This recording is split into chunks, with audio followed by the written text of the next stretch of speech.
స్రవంతి చొక్కారపు గురించి సోషల్ మీడియాలో ఇటీవల ఒక వార్త బాగా వైరల్ అయింది.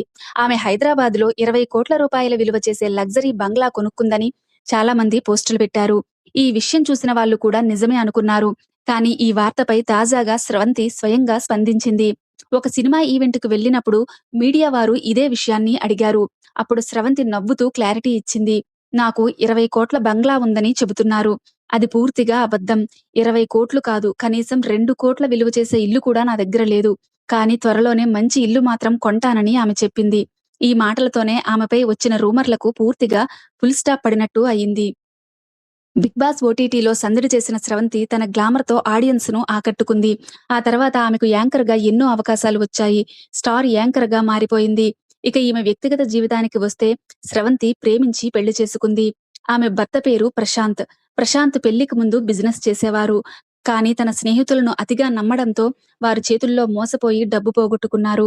ఆర్థిక కష్టాలు చుట్టుముట్టడంతో ప్రశాంత్ ప్రైవేట్ జాబ్‌లో జాయిన్ అయ్యారు. స్రవంతి కూడా ఒక జ్యువెలరీ షాప్‌లో సేల్స్ గర్ల్‌గా చేరింది.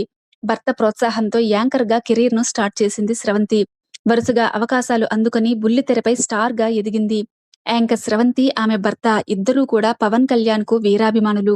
వారి అభిమానం ఏ స్థాయికి వెళ్ళిందంటే ఏకంగా తమ కుమారుడికి అఖిరానందన్ అని పేరు పెట్టేశారు. పవన్ కళ్యాణ్ కొడుకు పేరును తమ కొడుకుకి పెట్టడంతో పాటు స్రవంతి రన్ చేస్తున్న బుటిక్‌కు కూడా అదే పేరు పెట్టారు.